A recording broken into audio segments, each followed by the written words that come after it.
요한복음 7장입니다. 요한복음 7장, 오늘은 10절 말씀에서부터 24절 말씀까지 봉독하겠습니다. 요한복음 7장 10절입니다. 그러나 그분께서도 자기 형제들이 올라간 뒤에 그 명절을 지키러 올라가시되 드러나게 하지 아니하시고 은밀히 하시니라. 그때 유대인들이 그 명절에 그분을 찾으며 이르되 그가 어디 있느냐 하더라.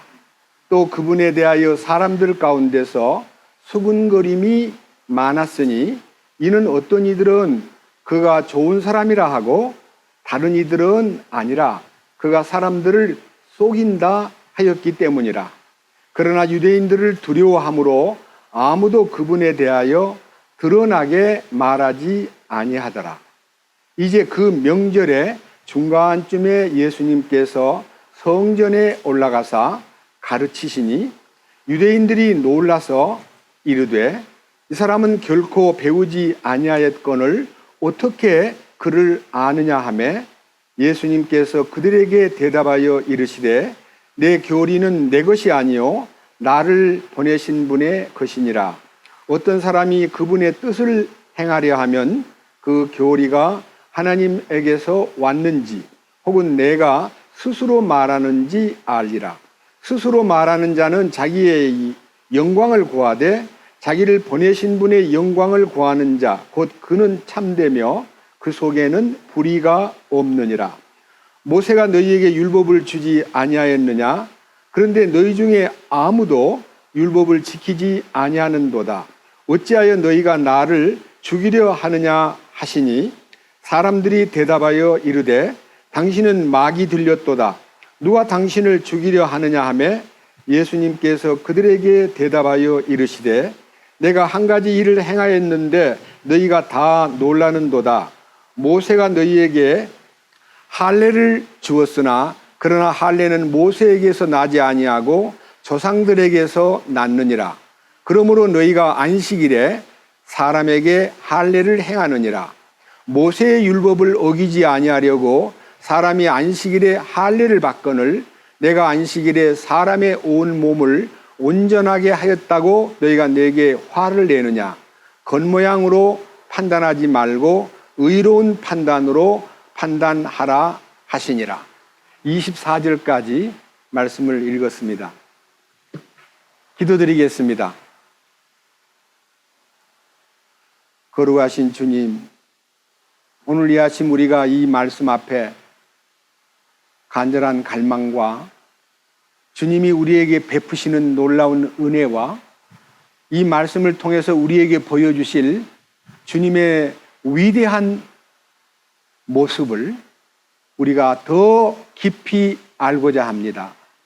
이 시간 이 말씀을 통해서 우리 주님께서 말씀 안에 숨겨져 있는 주님의 전능하심과 전지하심과 무소불능하심과 그리고 온 인류를 얼마나 사랑하고 계시는가를 우리들이 깨닫고 주님 품으로 들어갈 수 있도록 이끄시옵소서. 오늘 주신 이 말씀을 통해서 많은 사람들은 육신적으로 인간적으로 생각하고 있지만 우리 주님께서는 영적으로 하늘에 속한 방식으로 생각하고 계시기 때문에 인간들은 그 거룩한 분의 마음을 혹은 그분의 말씀을 깨닫지 못하고 자기 생각대로 판단하고 어리석은 길을 걷지만 우리가 이제 성경 말씀을 통해서 주님의 온전한 모습과 그 거룩한 사랑과 그 위대하심에 접촉되어 우리 자신들이 자신의 비천함과 무지함과 속됨과 더러움과 변덕스러움과 어리석음을 회개하고 주님 사랑의 품에 안길 수 있도록 이끄시옵소서. 우리를 구원해 주신 우리 주 예수 그리스도의 이름으로 기도드렸습니다. 아멘. 오늘 읽은 이 요한복음 7장 10절 이하의 말씀은 예수님이 유대인의 연간 마지막 명절인 장막절 중간쯤에 올라가셔가지고 성전에서 이제 말씀을 전파하고 계시는데 그분이 성경을 읽었습니다. 그러니까 깜짝 놀란 그들이 오늘 이 포인트가요, 14절과 15절입니다. 이렇게 기록되어 있습니다. 이제 그 명절에 중간쯤에 예수님께서 성전에 올라가사 가르치시니 유대인들이 놀라서 이르되 이 사람은 결코 배우지 아니하였거늘 어떻게 글을 아느냐 하매, 여기에서 예수님을 보고 저 사람은 배우지를 않았는데, 학교를 다닌 적이 없는데 어떻게 글을 아는가 하는 것이 그들의 굉장한 하나의 충격이었습니다. 여러분, 예수님은요, 나시기는 베들레헴에서 나셨지만 사시기는 저 갈릴리 아주 형편없이 비천하게 여겨지는 그 동네에서, 나사렛이라는 동네에서 목수 요셉 밑에서 30살 될 때까지 아무에게도 나타나지 않고 그냥 조용히 자기 길을 걷던 분이었습니다. 12살 될 때 예루살렘에 명절 때 올라갔다가 여러 선생님들과 대화하는 모습을 보고 감탄한 건 맞지만 그 이후 18년 동안, 그러니까 12살 이후 30살 될 때까지 아무에게도 나타나지 않고 아무 말씀도 하지 않고 아무런 행동을 보여주지 않았습니다. 성경에 기록이 없습니다.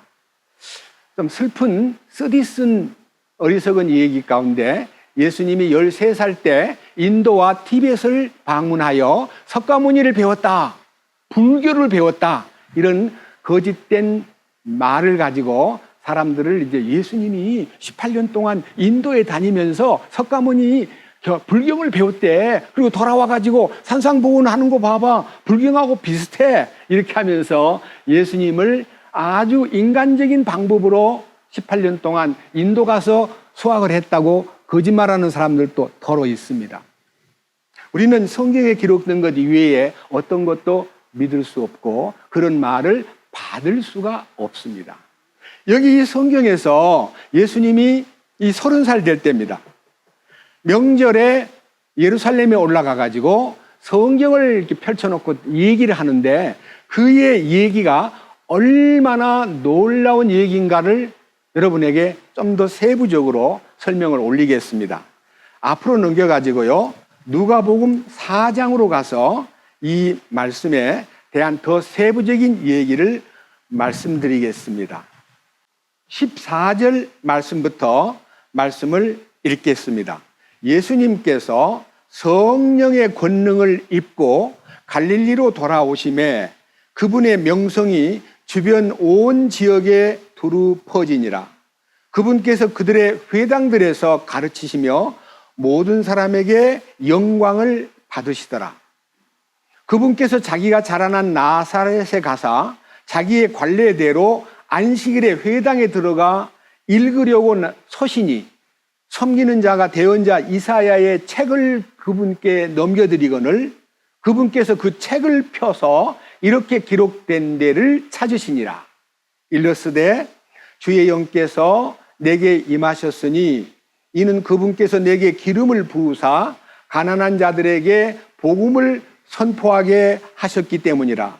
그분께서 나를 보내신 것은 마음이 상한 자들을 고치며 포로된 자들에게 구출을, 눈먼 자들에게 다시 보게 함을 선포하고 상처 입은 자들을 자유롭게 하며 주의 받아주시는 해를 선포하게 하려 하심이라 하였더라. 그 책을, 그분께서 책을 덮어 섬기는 자에게 다시 주고 앉으심에 회당에 있던 모든 자들의 눈이 그분에게 고정되거늘 그분께서 그들에게 말씀하기 시작하시되 이 성경 기록이 이날 너희 귀에 성취되었느니라 하시니 모두가 그분에 대해 증언하고 그분의 입에서 나온 은혜로운 말씀에 놀라서 이 사람은 요셉의 아들이 아니냐 하더라. 자, 여기에서 예수님이 이제 성전에 이제 올라가서 이사야의 글 속에서 61장 1절 2절 말씀을 이렇게 읽어주니까 그 사람들이 그분의 그 가르침, 그 성경에 대한 그분의 언급한 바와 그분이 증언하기를 이 은혜로운 말씀이 너무너무 그들의 마음속에 크게 다가왔습니다. 이 말씀 속에요, 기름 부음을 받으신 분이라는 말은 메시아를 얘기하고, 메시아가 나타나서 인간들에게 마음이 상한 자, 마음이 아주 상처를 입고 고통받는 자, 자유를 잃고 힘없이 사는 자, 죄악의 포로가 되고 어떤 종교의 노예가 돼가지고 끌려다니는 불쌍한 포로된 자, 그리고 눈이 멀어서 진리를 보지 못한 채 자기가 지금 눈 뜨고 사는 것을 그냥 그걸로 만족하고, 영의 눈, 하나님을 향한 눈, 진리의 눈을 뜨지 못한 자기의 그 처절한 모습을 슬퍼하지 않는 사람들에게 내가 가서 치료를 해주마. 이게 예수님이 이 땅에 오신 목적입니다. 그런데 그들은 말씀을 듣고 은혜가 된다고 말하면서 저분 요셉의 아들 아니야? 저분은 안 배웠는데 어떻게 글을 알아? 이렇게 해서 예수님을 배우지도 않은 사람이 어떻게 글을 아는가에 대한 의문으로 글을 이렇게 보니까 예수님이 마음속에서요, 너무 안타까워서 이런 말씀 하십니다. 24절. 또 이르시되 진실로 내가 너희에게 이르노니 어떤 대언자도 자기 고향에서는 인정받지 못하느니라. 그러나 내가 너희에게 진실을 말하노니 엘리야 시대에 3년 6개월 동안 하늘이 닫혀 온 땅에 두루 큰 기근이 들었을 때에 이스라엘에 많은 과부가 있었으되 엘리야가 그들 중에 아무에게도 보내어지지 아니하고 오직 시돈의 도시 사렙다에 사는 한 과부 여인에게만 보내어졌으며, 그러니까요, 3년 6개월 동안 엘리야 시대에 가뭄이 들어가지고 너무 어려울 때에 이 엘리야는 하나님의 명령을 따라서 시돈 땅에 있는 사렙다 과부와 접촉을 해서 그분과의 만남을 통해서 과부의 그 가정에 큰 기적을 보여주었습니다. 그 다음 보세요. 27절. 또 대언자 엘리사 시대에 이스라엘에 많은 나병 환자가 있었는데 그들 중 아무도 정결하게 되지 못하고 오직 시리아 사람 나만만 정결하게 되었느니라. 그러니까요, 엘리야 시대와 엘리사 시대가 구약 시대에서 가장 위대한 하나님의 능력과 신성을 표현한 시대인데, 사렙다 과부하고 만난 엘리야 얘기, 그리고 시리아의 나만 장군이 엘리사를 만나서 나병이 치료된 놀라운 얘기를 여러분들은 아느냐? 이렇게 말하니까 그들이 스스로 왜 하나님이 이스라엘 사람들에게 자기를 나타내지 않고 저 이방 사람한테만 이 놀라운 능력을 나타냈을까 하고 의아하게 자기 자신을 돌아봐야 되는데요, 거기서 그냥 뒤집어져 버리는 거예요. 뒤집어진다는 말은, 자, 28절. 회당에 있던 모든 사람들이 이 말을 듣고 뭐가 가득하여? 화가 나버린 거예요. 막 성이 나가지고 눈이 막 돌아가면서 이 모든 사람들이 일치단결해서 29절 일어나서 예수님을 그 회당에서 끌어냅니다. 도시 바깥으로 밀어낸 뒤에 자기들의 도시가 세워진 산에 낭떠러지까지 그분을 끌고 가서 그분을 거꾸로 떨어뜨리려 하되, 여러분 상상을 한번 해보세요. 이 나사렛 동네에서 사람들이 인공적으로 만들어 놓은 절벽이 있는데 거기 가서 나쁜 사람은 밀어내가지고 떨어뜨려 죽이게 만드는 동네의 특별한 어떤 장소가 있나 봐요. 예수님을 거기로 끌고 가가지고 거꾸로 쳐박으려고 딱 마지막 행동을 하려 할 때 주님이 그때가 자기가 죽어서는 안 될 때입니다. 예수님이 이 세상에 오셔가지고 낭떠러지에 떨어져서 머리가 깨져 죽었다 그러면 무슨 일이 벌어지겠어요? 그래서 주님께서, 자 보세요, 30절. 그분께서 그들의 한가운데를 지나서 자기 길로 가십니다. 그들이 그러한 행동을 하려 할 때 그들을 초월해서 능력 있게 그들의 해코지를 피하셨다 그랬습니다. 여러분, 이런 얘기를 읽을 때요, 우리 주님이 이 땅에 오신 목적이 인류를 구원하기 위해서 오신 분인데 이렇게 말씀을 전하다 말고 가장 가까운 자기 고향 동네 사람들에 의해서 죽음의 위협을 느낄 만큼 위험하게 취급받았습니다. 저는 여기에서 여러분들에게 제시하고 싶습니다. 왜 예수님을 무식하다고, 요셉의 아들이라고, 아니 글도 안 배운 사람이 어떻게 글을 아느냐고 이렇게 예수님을 의심하고 있는 그들이 왜 그런 생각을 했을까요? 좀 더 건강하게, 좀 더 진지하게 성경을 읽을 때 눈먼 자에게 눈을 뜨게 하고 마음 상한 자를 고쳐주고 포로된 자에게 해방을 시키고 상처 입은 자를 자유롭게 하고 그리고 주님이 받아주시는 그 은혜의 해에 포함만 되면 자유로워진다는데 하는 이 영적 안목으로 그를 보지 않고 육신적인 생각으로 그를 바라다 보았을 때 예수님은 동네 한 가난한 요셉의 집에서 살던 아주 무식하고 학교도 한 번도 안 다닌 예수라는 분은 학교를 다니지 않았습니다. 그 당시에 유대인들은요, 전통적으로 율법을 가르치기 위해서 아주 조그마한 3, 4세부터 6살 될 때까지 히브리어를 다 도통하게 만들고 적어도 12살 안에는요, 이 율법의 모세오경을 다 외우도록 만들 만큼 훈련을 강하게 했습니다. 근데 예수님은 그들의 학교에 전혀 다닌 적이 없는데, 글을 줄줄 읽으니까 그들이 생각할 때, 아니, 그동안에 목수일만 하고 있는 거 알고 있지만 어떻게 저 글을 알지? 글을 어떻게 알고 있지?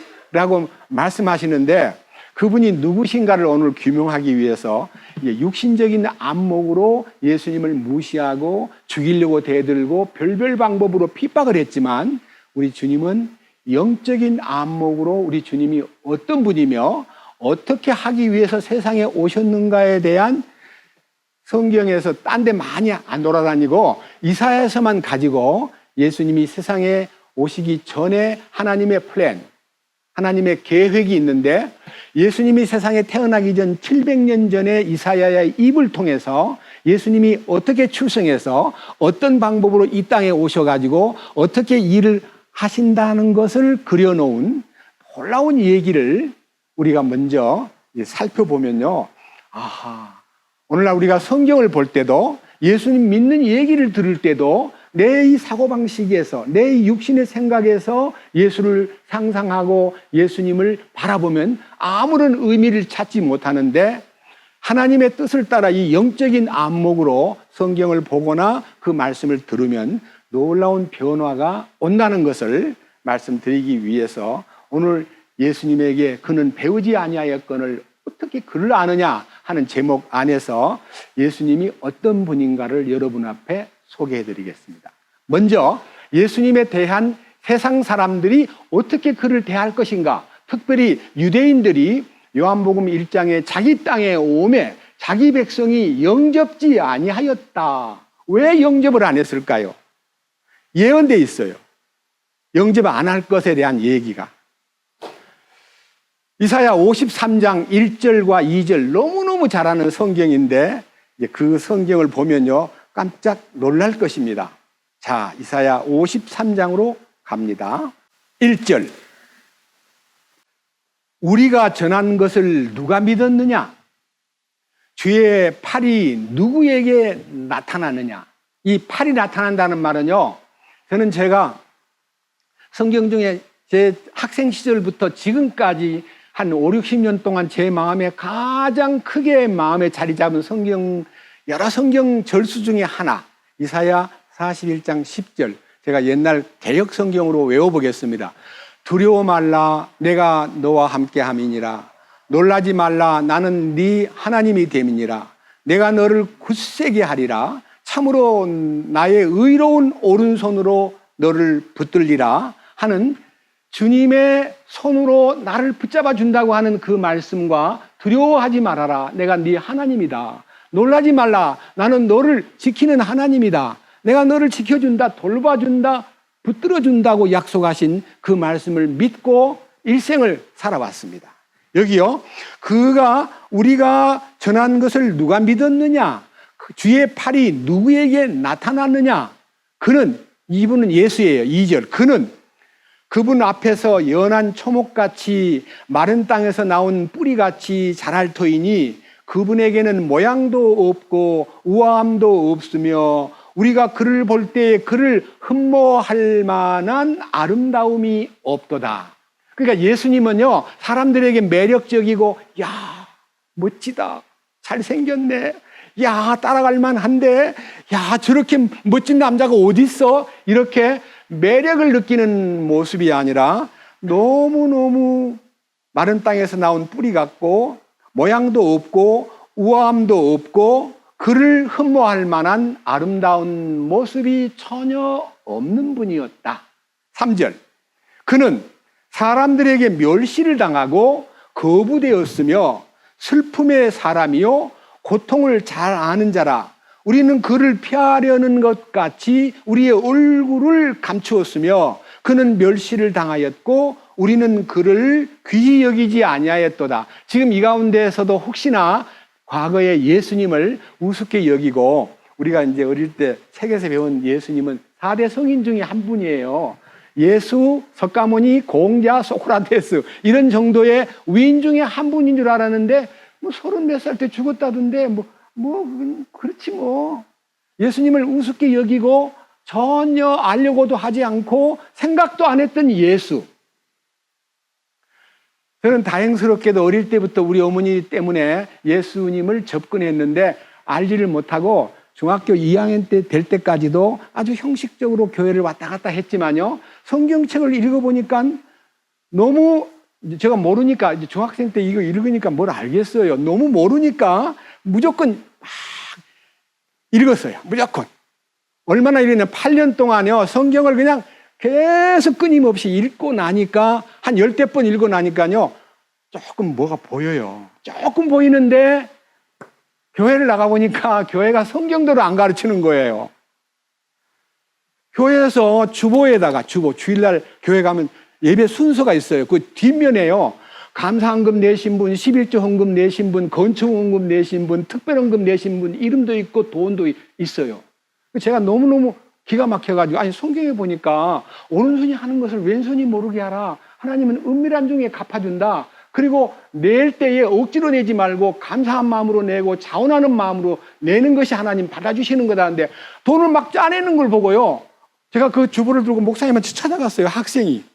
목사님 죄송합니다. 뭐 좀 여쭤보려고 하니까 사모님이 옆에서 탁 보더라고요. 근데 목사님 왜 주보에다가 꼭 이렇게 이름을 써야 되나요? 마태복음에 보니까 은밀한 가운데 하나님이 보시는 가운데 오른손이 하는 것을 왼손이 모르게 하라고 기록되어 있던데 하니까 사모님이 막 화를 내면서, 이봐 학생, 목사님 지금 설교 준비하는 시간이야. 무슨 그런 쓸데없는 질문을 하러 왔어? 빨리 좀 나가줘. 그래서 목사님 죄송합니다. 그리고 쫓겨났어요. 그 이후에 그 문제를 좀 알아보려고 장로교에서 그 질문에서 쫓겨났기 때문에 감리교도 가보고 성결교회도 가보고 심지어는 전도관까지 가봤어요. 소사에 있는 전도관까지 알아보려고. 근데 아무도 대답을 안 해줘요. 그런 틈바구니에서, 그 10대 때 일이에요. 그런 틈바구니에서 예수 믿는 길이 너무 어렵고 깜깜하기 때문에 늘 기도하기를, 하나님 성경 말씀대로 가르치는 교회가 어디 있나요? 저를 그 길로 좀 인도해 주세요 하고 무척 간절히 기도했는데 그 기도 응답을요 23살 때 받았어요. 자, 오늘 거기 간절한 얘기는 놔두고요, 예수님께서 멸시를 당하고 거부된 사람이요, 슬픔의 사람이요, 고통받는 사람이요, 그를 피하려는 것 같이 우리 얼굴을 감추었으며 그는 멸시를 당한 분이요, 그를 귀히 여기는 사람이 없었도다. 이런 엄청나게 박대받고 무시당하고 완전히 참 아까 말한 대로 절벽에 올려가지고 거꾸로 쳐박으려고 할 만큼 밉게 보던 그 예수가 그들을 사랑했다는 거예요. 그들을, 자기를 해코지하고 핍박하는 사람을 위해서. 밑에 보세요. 4절. 참으로 그는 우리의 고통을 짊어지고 우리의 슬픔을 담당하였거늘 우리는 그가 매를 맞고 하나님께 맞아 고난을 당한다 생각하였노라. 여러분들이 혹시 예수 안 믿는 사람한테 예수 왜 죽었냐 그러면 뭐 역사책에 보니까 뭐 로마가 이스라엘을 지배하고 있을 때 로마 정부에 항거하다가 죽었다던데 뭐하러 퇴모했어? 가만히 있지. 아니 뭐 똑똑하다고 뭘 로마 정부에 대들어. 이렇게 로마 정부에 항가하다가 죽은 걸로 아는 사람이 많아요. 그리고 예수님 죽은 이유에 대해서 관심이 없어요. 십자가에 대해서는 전혀 관심이 없어요. 그러나 사실인즉 5절 그러나 예수는 우리의 범법들로 인하여 부상을 당하고 우리의 불법들로 인하여 상하였노라. 그가 징벌을 받음으로 우리가 화평을 누리고 그가 채찍에 맞음으로 우리가 고침을 받았도다. 우리는 다 양 같아서 길을 잃고 각각 자기 길로 갔거늘 주께서는 우리 모두의 불법을, 우리 세상에 있는 인류의 불법을 그에게 담당시키셨도다. 이 너무너무 놀라운 사건이에요. 오늘 이것을 영적으로 이해하고 인간적인 방법으로 이해했던 생각을 돌이키려면요, 예수님이 그들이 말해준 이상한 견해를 설명할 때 요한복음 7장으로 돌아갑니다.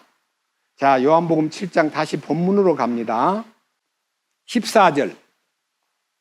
이제 그 명절의 중간쯤에 예수님께서 성전에 올라가사 가르치시니 유대인들이 놀라서 이르되 이 사람은 결코 배우지 아니하였거늘 어떻게 그를 아느냐 하매 예수님께서 그들에게 대답하여 이르시되 내 교리는 내 것이 아니요 나를 보내신 분의 것이니라. 어떤 사람이 그분의 뜻을 행하려 하면 그 교리가 하나님에게서 왔는지 혹은 내가 스스로 말하는지 알리라. 스스로 말하는 자는 자기의 영광을 구하되 자기를 보내신 분의 영광을 구하는 자 곧 그는 참되며 그 속에 불의가 없느니라. 여기서 말하는 내 교리라는 말은 원문에 닥트린이라고 되어 있는데 이 닥트린이라는 말은 교훈, 가르침. 그분의 가르침은 내가 스스로 입을 열어 가르치는 게 아니라 나를 보내신 분이 내 안에서 나를 통해서 말씀하고 계셔. 그러니까요, 예수님의 한마디 한마디는 나는 내 스스로 말하지 않고 나를 보내신 분이 내 안에 계셔가지고 나에게 자기 말을 하도록 인도하셔. 이게 이제 신앙생활의 근본입니다. 여러분들이 지금까지 태어나가지고 자기를 나타내려고, 자기를 구현시키려고, 자기 성취의 꿈을 키우려고 얼마나 우리 잘난 체하고 살았습니까? 아는 체하고, 있는 체하고, 똑똑한 체하고, 뭐 그것도 몰라? 그럼 그거는 말 안 해줘, 마, 니한테. 모르면서 그것도 몰라 했다가, 그건 뭔데? 그러면 자기는 모른다는 말은 안 하고, 말 안 해줘? 자기가 다 아는 것처럼 얘기했다가 갑자기 막히면 말 안 해줘? 이렇게 딱 고개를 돌리면서 거짓말로 점철된 인간들, 나를 나타내려고 노력하고 똑똑한 척, 아는 척, 있는 척, 모든 것을 다 통과한 척 했지만은 속에 아무것도 없는 텅 빈 인간이에요. 예수님을 만나고 나니까 내가 얼마나 부족하고 어리석고 변덕쟁이고 얼마나 교만하고 얼마나 말로 다 못할 이중 인격자라는 것을 발견하고 나서 그분 앞에 엎드려서 주여 잘못 살았습니다. 부끄럽습니다. 그래서 찬송 중에서 평생에 행한 일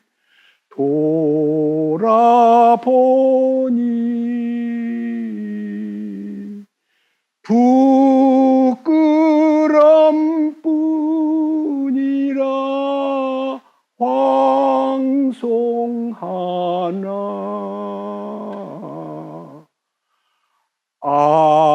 아버지 사랑이 나를 용납하시니 내 앞에 남은 길 오직 저 길. 저는 이 찬송가를 19살 때 성경 보다가 내가 비록 어리고 죄 많은 인생이지만 나를 위해서 이렇게 은혜 베푸시는 하나님이 계셨구나 하는 것을 홀로 누워가지고 이 찬송가를 하루 종일 불렀습니다. 평생에 행한 길 돌아보니 부끄러움 뿐이고 황송하지만 아버지 사랑이 나를 용납하시니 내 앞에 남은 길 오직 주님 정하신 길입니다라고 고백을 했는데, 그 고백이 내한테서 일종의 감정으로 일어난 고백이었기 때문에 그 고백이 일어난 후에도 여전히 나는 또 한번 뒤죽박죽 되다가 23살 때 예수 그리스도를 진정으로 만나고 모든 죄를 벗어버릴 때 친히 나무에 달려 그 몸으로 우리 죄를 담당하셨으니 이것은 우리로 하여금 죄에 대하여 죽고 의에 대하여 살게 하려 하심이라. 저가 채찍에 맞음으로 너희가 나음을 입었나니 너희가 전에는 양과 같이 길을 잃었더니 너희 혼의 목자와 감독 되신 이에게 돌아왔다고 하는 이 위대한 말씀 앞에 저는 무릎을 꿇고 주님 감사합니다. 당신의 가르침은 하나님의 가르침이라는 걸 깨닫게 됨으로써 저도 이제는 하나님의 가르침 안에 머물고 싶었지만은 아직도 제 속에 남아있는 작은 꿈, 자아실현과 저 자신이 뭔가가 좀 되고 싶은 마음 때문에 주님을 말하지 않고 저를 말하는 세월이 구원받은 지 30년이 넘도록 깨닫지 못한 채 저를 표현하려고 존경받고 인정받고 잘한다, 괜찮아, 성경 많이 안 해, 그분은 참 똑똑해, 이런 말 들으려고 노력을 많이 했습니다. 근데 그것이 2000년 7월달 둘째 주일날 십자가에 주님 달리신 그 죽으심 속에 내가 포함되어 있다는 이 놀라운 비밀이 열린 그날부터 내 모든 지식과 경력과 내 능력과 잠재력과 똑똑하다고 자부하던 모든 것이 배설물로 보이고 그 쓰레기로 보임으로써 그때 너무너무 부끄러워가지고 몰래 다 버렸어요. 저는 자신을 버렸습니다. 나를 버리고 나니까 이제 주님이 자기를 채우시기 시작하는데 아직도 주님으로 충만되지는 못한 채 지금 채워지고 있는 중에 있습니다만은 오늘 여기 계신 여러분들이 제가 지식으로 이 성경을 전하는 거 아닙니다. 뭘 안다고 지금 외치는 거 아닙니다. 말씀을 읽다가 너무 말이 어려워서 주님, 이 사람은 배우지 아니하였거늘 어떻게 글을 아느냐, 이걸 어떻게 제가 설명해야 옳지요? 하고 월요일부터요 수요일까지 기도만 했어요. 이 성경 5절 가지고요 결코 배우지 않았다던데 어떻게 글을 아냐고 묻습니다. 근데 이 답이 어디에 있나요? 하고 씨름을 말씀을 놓고 기도하고 질문할 때요 16절 17절에 답을 얻은 거예요. 예수님께서 그들에게 대답하여 이르시되 내 가르침은 내 것이 아니요 나를 보내신 분의 것이니라. 어떤 사람이 그분의 뜻을 행하려 하면 그 가르침이 하나님에게서 왔는지 혹은 내가 스스로 말하는지 알리라. 스스로 말하는 자는 자기의 영광을 구하되 자기를 보내신 분의 영광을 구하는 자 곧 그는 참되며 그 속에 불의가 없느니라. 예수님은 참되고 불의가 없는 가르침을 결정하고 이 땅에 오셨구나. 그러면 그분의 역사의 과거 하나님이 예정하신 그분의 모습을 한번 봐야겠다고 기도하는 중에 이사야 7장, 8장, 9장, 10장, 11장, 12장 안에서 예수님의 스케치가 딱 나오는 걸 보고 저는 너무 감사해가지고 오늘 여러분 앞에 선포하고자 합니다. 먼저 이사야로 가가지고 이사야 7장 14절 그러므로 주께서 친히 한 표적을 너에게 주시리라. 이 하나님이 인류에게 표적으로 하나 준다는데 이 표적은 역사 속에서 참으로 기억될 표적이에요. 무슨 표적이냐? 한 번밖에 없는 표적입니다. 보라, 처녀가 수태하여 아들을 낳고 그의 이름을 임마누엘이라 하리라.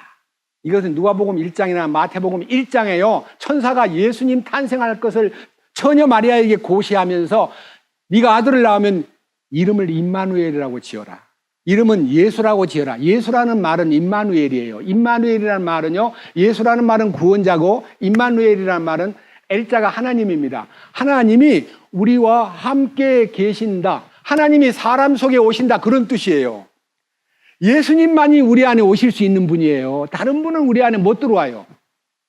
우리들끼리는 서로 사랑하면 네 내 안에 있다. 나도 내 안에 있고 이렇게 말하는데 거짓말이에요. 그렇게 나는 그 안에 들어갈 수가 없어요. 오늘 들어왔다가 기분 나쁘면 나가버려요. 그래요, 안 그래요? 그가 나한테 하는 말, 네 안에 있고 내 안에 있다 이렇게 해놨다가 화나면 뭐라 그래? 잘 있어? 떠나버려요 그냥. 근데 하나님은 이 세상에 우리와 같이 계시기를 그렇게 원하시고 그를 다 품을 수 있는 그분의 품이 있는 거예요. 우리는 너무 작아가지고요 한 사람도 못 품어요. 사랑하는 아내도 못 품고 사랑하는 남편도 못 품는 것이 인간이에요. 너무 작아가지고. 근데 우리 주님은 인류를 다 품을 수 있는 분이에요. 자, 임마누엘 하나님. 그 다음 보십시오. 자, 이제 8장으로 넘어갑니다. 8장 16절입니다. 증언을 싸매며 율법을 내 제자들 가운데 봉하라. 나는 자신의 얼굴을 야곱의 집에게 숨기시는 줄을 바라며 그분을 기다리리라. 보라, 나와 및 주께서 내게 주신 이 아이들이 이스라엘 안에서 표적들과 이적들이 되었나니 그것들은 시온산에 거하시는 만군의 주로부터 나온 것이니라. 시온산이라는 말은요, 시편 2편에 있는 시온산에 나의 아들을 세웠다. 보라, 너희가 그 아들을 보고들랑 그분 앞에 엎드리고 경배하라. 그분은 왕이시로다. 그래서 시온산에 오늘 내가 너를 낳았도다 하고 말씀하신 부활의 그리스도가 세계를 향해서 증언의 말씀과 율법을 세상에 가르치는 거예요. 그것은 구약의 율법이나 구약의 증언이 아니라 예수님이 다 구약 속에 있는 약속을 성취한 후에 모세의 율법과 선지자의 글과 시편에 나를 가리켜 기록된 모든 것이 이루어져야 하리라 한 말이 이거야 라고 자기 부활한 몸을 보여주면서 예수 그리스도의 그 놀라운 축복이 이 온 세상에 열렸건만, 밑에 보십시오. 19절. 그들이 너희에게 말하기를 부리는 영들을 지닌 자들과 슬쩍 엿보고 중얼거리는 마술사들에게 구하라 할 때에 백성이 마땅히 자기들의 하나님께 구하여야 하지 아니하겠느냐? 사한 자를 위하여 죽은 자에게 구하겠느냐? 여러분, 저도 이거는 제가 직접 경험한 사람 중에 몇 사람이 있는데 누구라고는 말 못 하는데요. 너무 힘들게 어려움을 당하면요, 이래요. 가보자. 거기 좀 가봐. 저 삼각산에 용한 사람이 있대. 그리고 거기 가가지고 우리 남편 이번에 국회의원 되겠어 안 되겠어? 이런 따위에 고급 정치하는 사람들도 사모님이 자기 남편 당선될까 안 될까를 점치러 가는 사람이 수두룩해요. 여기 마술사나 점쟁이나 슬쩍 보고요, 뭘 다 아는 것처럼 말하는 그 점쟁이들이 얼마나 거짓말 잘하는 줄 아세요? 근데 그걸 몰라요. 자, 자기의 운명을 어떻게 그 귀신 든 사람, 마귀 든 사람한테 가서 점을 쳐가지고 자기 미래를 점친다고 하는 사람이 꽤 많이 있는데, 여기 성경에는요, 이스라엘 사람들이 마술사에게 구하는데 어떻게 하나님께 구하지 않고 점쟁이한테 가서 묻느냐? 20절. 그들이 율법과 증언에게 구할지니 만일 그들이 말씀에 따라 말하지 아니하면 그 까닭은 그들 안에 빛이 없기 때문이라. 빛이, 영적으로 그 마음에 하나님의 빛이 온 사람은 말씀 속에서 길을 찾고 하나님께 묻는 마음이 생기는데, 이 마음에 빛이 없는 사람은 캄캄하기 때문에 그 캄캄한 것이 답답함을 느낀 나머지 점쟁이한테 가가지고 묻는다. 이게 관상을 보든지 손금을 보든지 별별 방법으로 자기의 미래를 알고자 하는 사람이 많이 있다 그래요. 근데 거기에 드나드는 사람들이 어떤 결과가 오느냐? 여기 보세요. 21절.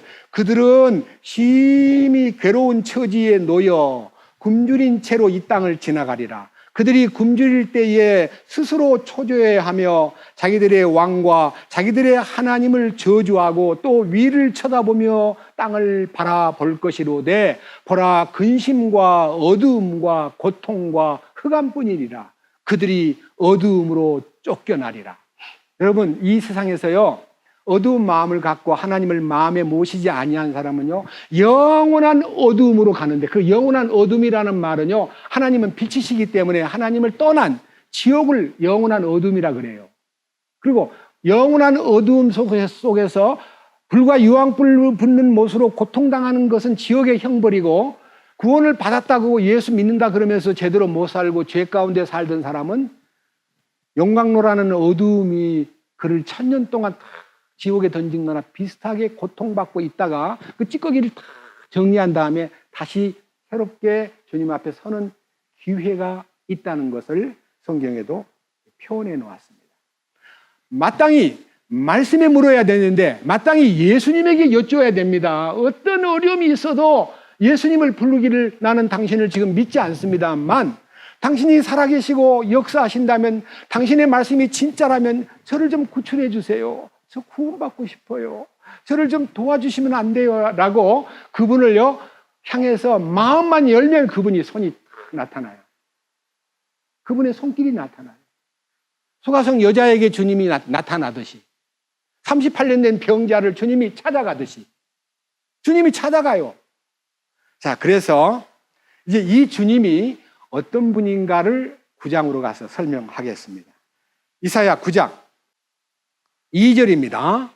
어둠 속에 다니던 백성이 큰 빛을 보았고 사망의 그늘진 땅에 거하는 자들 곧 그들에게 무엇이 빛이었도다? 빛이 태양빛 아니에요.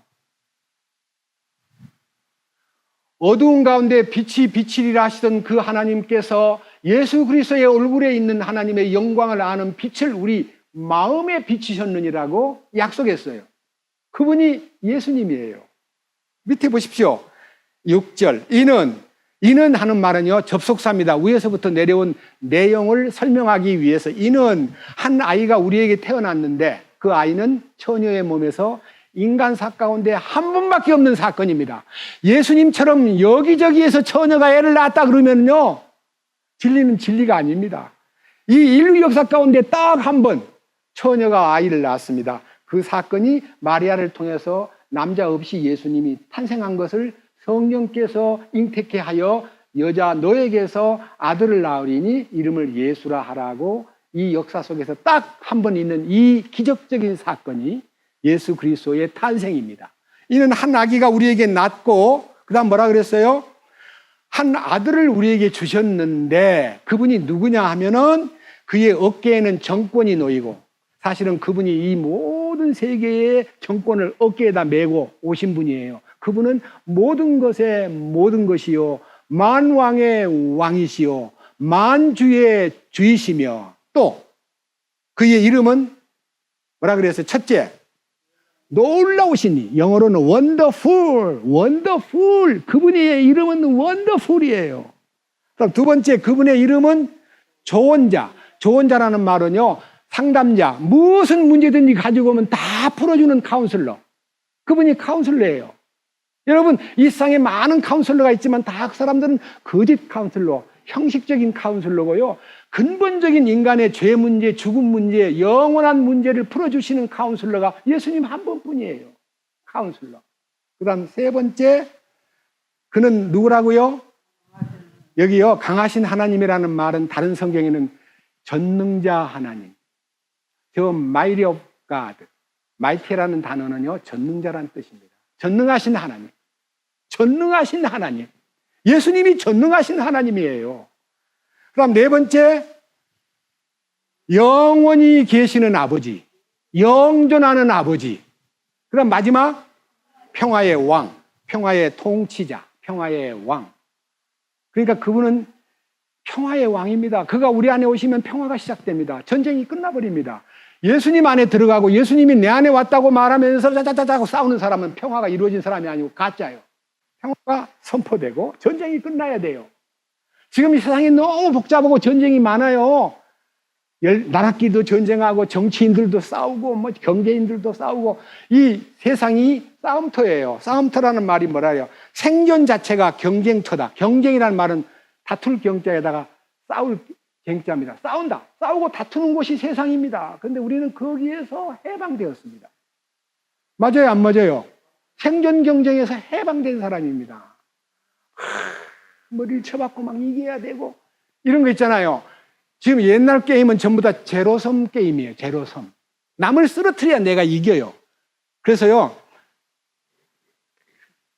아주 유명한 운동선수가요, 그 적수가 말이야, 쓰러져야 되는데, 내가 어떻게 하면 되냐고 가다가 너무 빨리 가니까 기어이 가가지고 발을 걸어가지고 쓰러뜨려요. 그게 아주 나쁜 이김이에요. 비겁한 승리예요. 제로섬 게임. 근데 오늘날 우리 기독교인의 이김은 윈윈 게임이에요. 나도 이기고 그에게도 이김의 맛을 보여주는, 그것은 주님이 나타날 때만 가능한 얘기예요. 윈윈 게임. 아시겠죠? 여러분, 장사를 해도 남한테 바가지 씌우면 안 돼요. 이거 본전이거든요. 본전이에요. 본전에 드릴게요. 그럼 속아가지고 가면요, 나중에 가보니까 본전은커녕 너무 비싸. 속았다 싶으면 막 화가 나요. 여러분, 물건 하나 샀는데요, 오늘 샀는데 4만 원 주고 샀어요. 근데 저기 가서 알아보니까 2만 3천 원인가 밖에 안 해요. 그리고 바가지 씌운 거 알면 화 나요, 안 나요? 기분 나빠요. 그 집에 그냥 다시는 안 가고 싶어요. 나쁜 사람이다. 아주 거짓말쟁이다. 우리는요, 우리가 물건을 팔 때도요, 정말 최선을 다해서 그분이 만족하도록 돌보고, 그리고 거짓말하지 말고 진실되게 장사를 해야 되는데 그게 사실 쉽지를 않아요. 육체의 생각은 사망이요, 영의 생각은 생명과 평안이라 그랬기 때문에 이 마음을 컨트롤하는 주님이 계시면 평화롭게 모든 일이 이루어지는데, 사탄이 내 안에 개입하고 이익을 추구하는 마음이 너무 강하면 거짓말을 하게 되고 남을 속이게 됨으로써 남에게 상처를 입히는 거예요. 우리는 그런 사람으로 살아서는 안 돼요. 아무리 손해를 봐도 그렇게 살아서는 안 되는 거예요.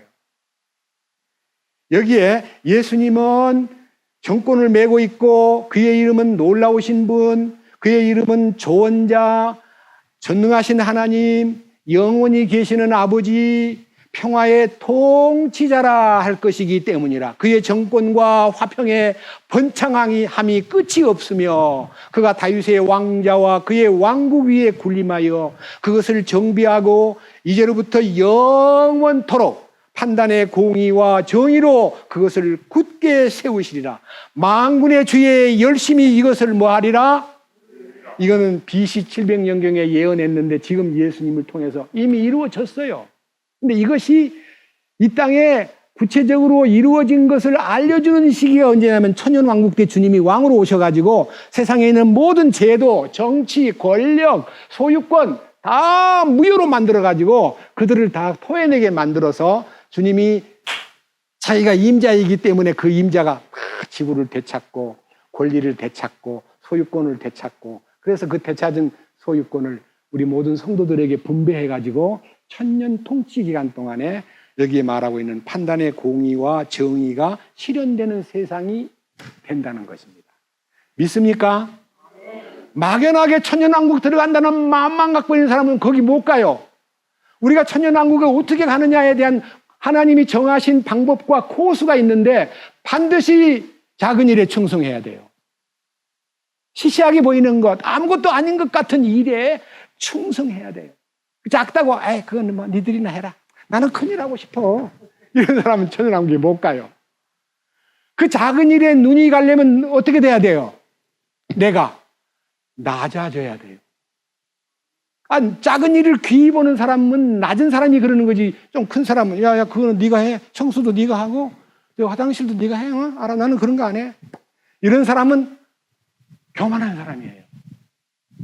작은 일을 소홀히 여기지 않고 거기에 마음을 쏟는 사람이 주님 보실 때 지극히 작은 일에 충성한 사람에게 내 주인의 즐거움에 참여할지어다, 이렇게 약속했어요. 우리는 낮아져야 돼요. 낮아지는 것은 스스로 낮아지기가 어려워요. 우리는 누가 나를 조금만 밟아도 막 화가 나가지고 바짝 서들고 막 살무사 대드는 거예요. 우리가 뱀의 독이 속에 들어있는 사람들이에요. 근데 이 뱀의 독이 십자가를 통해서 사라진 사람은 저절로 낮아지고 밟아도 우리 주님 발표도요, 아무런 성질을 내거나 대들지 않고요, 아멘, 아멘하고 받아들였어요. 그래서 이제 이사야 9장에 나타나 있는 이 놀라우신 분을 우리가 마음속으로 받아들였다면은 어떤 일이 벌어질 것이냐? 11장 1절입니다. 이새의 줄기에서, 이새라는 사람이 누구냐면 다윗의 아버지가 이새입니다. 다윗의 아버지께서 한 막대기가 나며 그의 뿌리에서 한 가지가 나서 자랄 것이요, 우리 주님은 아브라함과 다윗의 자손 예수님이십니다. 이 아브라함이라는 믿음의 조상의 계통에서 왕 중의 왕으로 가장 훌륭한 다윗 왕의 후손으로 오신 분이 예수님입니다. 그 예수님이 어떤 분이냐는 것을 설명하려고 다윗의 뿌리에서 나오신 분이 2절에 7가지로 구분된 지혜의 영. 자, 주의 영이란 말은요, 그리스도의 영, 곧 그분은 지혜의 영이요, 명철의 영이요, 계략의 영이요, 능력의 영이요, 지식과 주의 두려움의 영이 그분 위에 머무시며, 우리 주님은요, 성령으로 충만한 분이십니다. 우리 주님은 보혜사 성령으로 오신 분이에요. 예수님, 하나님 아버지가 보고 싶어요. 아버지 좀 보여주세요. 나를 본 자는 아버지를 보았거늘 어찌하여 아버지를 보이라 하느냐. 아버지는 내 안에 계시고 나는 아버지 말을 지금 하고 있는 거야. 그 다음에 너 내가 떠난다고 걱정하지 마. 내가 떠나는 동시에 보혜사 성령을 보내. 그러면 그 성령이 나를 증거할 거야. 알았지? 너희는 마음에 근심하지 마. 성령이 오시면 모든 걸 다 알게 해줘. 해서 하나님의 7 영이 예수님과 함께 계셨다는 거예요. 이해하시겠어요? 그러니까요, 아들로 오신 예수님 속에는 통치권과 모든 영광이 들었고, 영으로 오신 예수님께는 그리스도의 영 안에 지혜와 명철과 계략과 능력과 지식과 주님을 경외하는 영이 그 안에 머물므로써 사실은요, 여호와를 경외하는 것이 지식의 근본이요, 여호와를 경외하는 것이 지혜의 근본이라는 말씀이 잠언에 있습니다. 주님을 알면요, 세상을 알게 됩니다. 여러분, 제가요, 오늘 여기 와서 이 말씀을 전하기 위해서 기도하다가요, 갑자기 떠오르는 것이 12세기에서부터 12세기 후반부터 16세기까지 약 300년 어간 동안에 이제 발원지는 대부분 다 이제 유럽인데 그 중에서 이태리에서 폭발해가지고 일어난 것이 뭐냐면요, 문해부흥 운동이에요. 그것을 영어로는 르네상스라는 말은요, 회복, 재건, 부활이라는 뜻이에요. 그 르네상스라는 것은 문학과 예술만 부흥된 게 아니라 신학, 철학, 과학, 모든 인문학, 모든 것에서 변화가 왔어요. 그 중에서 15세기에 이르러 가지고, 15세기에 이르러 가지고요,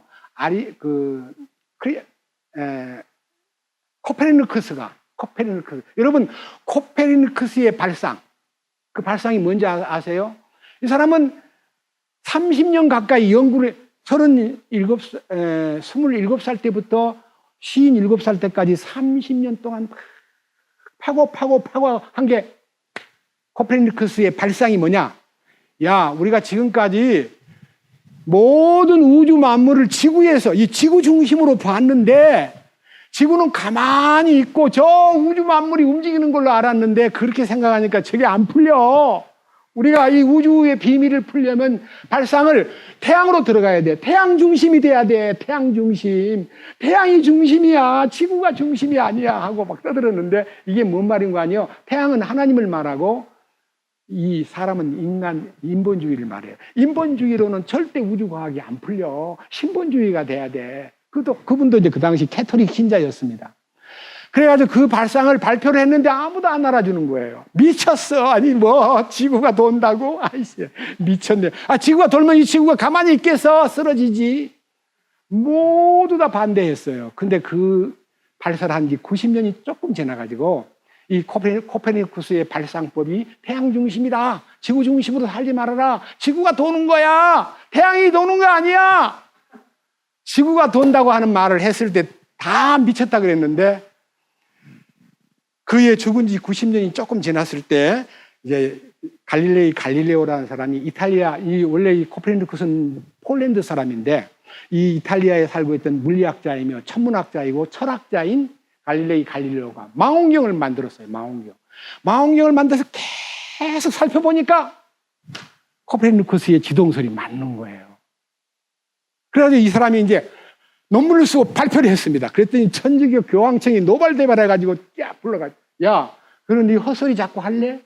네 미쳤어? 그렇게 하면 우리 신앙생활에 큰 지장이 와. 지구가 가만히 있고 태양이 해가 뜬다는 말 몰라 너? 지구가 뜬다는 말 하? 그런 말 해? 이론적으로 우리들도 해가 뜬다 그러지 지구가 뜬다는 말 안 하잖아요. 예? 맞아요, 안 맞아요? 해가 뜬다, 해가 진다 그러지요? 예? 해가 지구를 보고 돌아가다가, 예? 그 다음에 이제 지고, 그 다음날 뜨고, 지구는 가만히 있는 거예요. 이렇게 붙어가지고. 가만히 있어도 다 해줘요. 태양은 하나님이고요. 지구는 인간을 말해요. 지구가 구조가 5대양 6대주 같이 인간도 5장 6부로 만들어졌잖아요.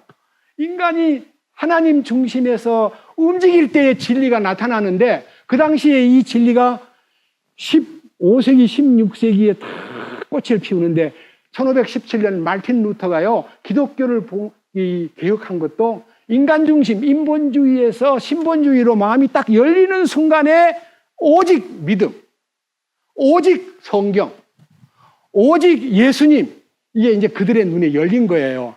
제가 이제 적어 왔는데요. 종교개혁의 5대 정신 그래가지고 이제 헬라어로 five solas, 다섯 가지 정신이 있는데 첫째, sola scriptura, 이게 말은 오직 성경. 그 다음에 solus Christ, 예수, 오직 예수. 그 다음에 sola gratia, 은혜, 오직 은혜. sola fide, 오직 믿음. 마지막, soli deo gloria, 오직 하나님의 영광. 이게 다섯 가지가 종교개혁의 캐치프레이즈였어요. 그 말이 무슨 말이냐? 오직 예수, 오직 성경, 오직 믿음, 오직 은혜, 오직 하나님의 영광. 그것이 기독교의 기본 진리인데 그걸 다 내려놓고 교황이 막 예수님 대신 왕관 쓰고 막 멋을 내고 자기가 대단한 인물인 것처럼 군림하는 그것은 예수님을 이용해서 자기가 스스로 왕된 자기를 나타내는 것이기 때문에 그건 가짜입니다. 교황도 주님 앞에 무릎을 꿇어야 됩니다. 제자들의 발을 씻기던 예수님을 본받으려면 그도 발을 씻는 자리로 내려가야 됩니다. 내 발만 씻어. 그게 말이 됩니까? 여러분, 내 발 씻어. 그 사람은 주님의 종이 아닙니다. 우리 주님께서 오직 주님을 바라보고 말씀을 향해서 움직이면은 예수님이 글을 읽는 것은 그분이 바로 글을 지으신 분이고 그는 창조주예요. 그는 지혜의 근원이셔요. 명철과 모든 것이 한이 없는 분이에요. 그분을 바라보면 그분의 가르침이 하나님에게서 왔구나. 오, 영광을 받으시옵소서. 오직 믿음으로, 오직 은혜로, 오직 말씀만 쫓겠습니다. 이런 마음이 생기면서 변화가 오는데 우리 교회 이름도 Only Jesus. 우리 교회도 오직 예수라는 말만 제가 기도 속에서 받아가지고 지금 우리 교회 보고 누가 묻기를 너 교파가 어디고 오직 예수입니다. 그러면 오직 예수가 뭐고 우리는 예수님 외에는 생각하지 않습니다. 이런 놀라운 축복이요 우리에게 허락된 것에 대해서 너무 감사하고 이제 우리의 마지막 어디로 가는 거냐? 하나님의 영광 앞에 서야 됩니다. 이사야 12장, 이사야 7장에서 처녀 마리아의 몸에서 나타나신 임마누엘, 이사야 8장에서 말씀만 최고다라고 말씀 중심으로 살아야 된다는 주님께 빛 가운데서 살아야 된다는 축복에 대해서 눈을 뜬 사람, 이사야 9장에서 아기 예수가 바로 영광스러운 왕이시고 통치자이시고 영존하는 아버지이시고 전능하신 하나님이시고 그분은 모든 것의 카운슬러요 모든 것이 되신 분이라는 것을 알고 그분의 지혜와 청명과 명철과 통치와 모든 것이 다 그분 안에 있다는 것을 알고 나면 이 12장으로 가는 거예요. 그날 이 축복이 우리에게 이루어짐을 감사하면서 그날에 네가 말하기를 오 주여 내가 주를 찬양하리이다. 비록 주께서 내게 노하셨사오나 주의 분노를 돌이키시고 또 주께서 나를 위로하셨나이다 하리라. 하나님의 분노가 잠잠해지고 하나님의 위로가 우리에게 나타나기 시작하면 성령이 오셨다는 증거예요. 하나님이 나를 향한 분노가 끝나고 나를 따뜻하게 맞이해 주면서 그분의 위로, 그분의 보혜사께서 파라크레토스, 그 보혜사를 내게 부어주심으로써 2절 보라 하나님은 나의 구원이십니다. 내가 신뢰하고 두려워하지 않겠습니다. 주 여호와는 나의 능력이십니다. 나의 노래이십니다. 그분은 나의 구원이 되셨습니다. 그러므로 너희가 기뻐하며 구원의 우물들에서 물을 기르리로다. 또 그날에 네가 말하기를 주를 찬양하라. 그분의 이름을 부르라. 그분께서 행하신 일들을 백성 가운데 밝히 알리라. 그분의 이름이 높여졌음을 언급하라. 주께서 뛰어난 일들을 행하셨으므로 그분께 노래하라. 이것을 온 땅에 알려라. 이게 이제 우리들이 주님과의 관계에서 이루어진, 제가 지금 이 모양으로 외치는 중요한 이유이기도 합니다. 여러분, 주님이 주신 계획 속에 예수님에 관한 얘기가 다 나와 있어요, 안 나와 있어요? 800년, 예수님 오시기 전 700년 전에 이루어졌고, 우리는 지금 이 성경을 2700년 전에 기록된 성경을 놓고 앉아가지고, 와, 예수님이 이렇게 모든 일을 이루셨구나. 그분은 알파와 오메가이시구나. 그분은 시작과 끝이시구나. 그분은 모든 것에 모든 것이 되시는 분이었구나. 왜 그들은 그를 몰라봤을까? 인본주의 사상에서 자기 생각대로, 아, 예수가 글도 안 배웠는데 어떻게 글을 안담? 이렇게 예수님의 글 아는 것까지도 하나님의 능력으로 나타나는 본래의 모습인데도 몰라보기 때문에 무시하고 그를 끌어다가 죽이려고 대드는 그들을 볼 때에 그 대가를 2000년 동안 철저하게 받습니다. 선택받은 하나님의 백성일지라도 예수님을 거절한 죄값으로 서기 70년에 나라가 완전히 망하고, 그리고 1948년 5월 14일 날 독립할 때까지 유대인들은 세계에서 벌레 취급을 당했고 기생충 취급을 당했고, 그리고 가장 비천한, 여러분 많은 문학가들도요 유대인을 뭘로 꾸몄어요? 고리대금업자, 죽음 마땅한 놈들. 셰익스피어 전집에도 나오잖아요. 고리대금업자 샤일록, 유대인.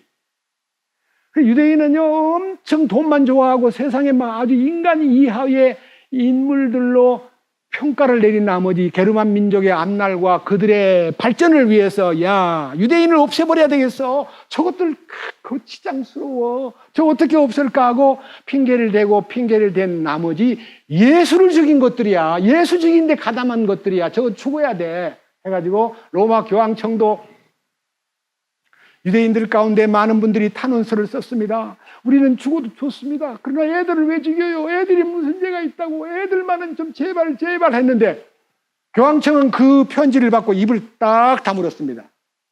왜 그랬을까요? 최근의 보도에 의하면 많은 뒷돈이 교황청 운영비로 들어가고 있었기 때문에 이 히틀러 정부가 돈을 가지고 교황청 입을 막은 겁니다. 600만 중에 어린아이만 200만 가까운 사람이 죽었다는 거 아닙니까? 애들이 왜 죽어요? 그래서 인본주의로 가면 망하고 신본주의로 가면 분명히 길이 있는데, 여러분 성경 중심, 오직 말씀, 오직 예수, 오직 은혜, 오직 믿음, 오직 하나님 영광만 추구하면 길이 열려요. 우리 그런 사람 됩시다. 예수님 보고 글도 배우지도 않았는데 어떻게 글을 읽어 하고 예수님을 육신적으로 핍박하지 말고, 우리 예수님은 전능자입니다. 우리 예수님은 지혜와 명철의 신입니다. 우리 예수님은 모든 것을 다 아십니다. 그 예수님 앞에 무릎 꿇고 우리 인생을 맡기는 이런 축복이 오늘 이 성경을 통해서 우리가 배워야 될 중요한 주제라는 점을 강조하면서 오늘 말씀을 마치겠습니다. 주님을 찬양합니다. 주님 감사합니다. 처녀의 몸에서 난 임마누엘 하나님, 아이로 태어났지만 그는 전능자시요 상담자이시며 영존하는 아버지이시고 평화의 왕이시며, 그리고 우리들을 위한 모든 것을 준비해 놓으신 구세주임을 믿습니다. 그분 안에는 모든 지혜와 명철과 모든 계략과 능력이 있고 지식과 두려움의 영이 있는 그리스도의 영이 우리 안에 실제를 나타내 주심으로 하나님을 알게 되고 진리를 통해서 죄를 벗고 의로워지고, 그리고 상속유업에 동참하여 천년왕국 때 우리가 상속유업을 받을 자로 알아 이제 이 땅에 남은 인생을 거기 가서 하나님 앞에 충성되게 살기 위해서는 이 땅에서 작은 일에 충성하고 이 땅에서 작은 자가 되어 주님을 높이고 성도를 섬기는 위치에서 충성되게 살다가 우리 주님 오시는 날 착하고 충성된 종아, 네가 지극히 적은 일에 충성하였으니 큰 일을 내게 맡기리니 내 주인의 즐거움에 참여할지어다 라고 하는 칭찬받는 우리 모든 형제자매들이 되도록 이끄시옵소서. 우리 주 예수 그리스도의 이름으로 기도드렸습니다. 아멘.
주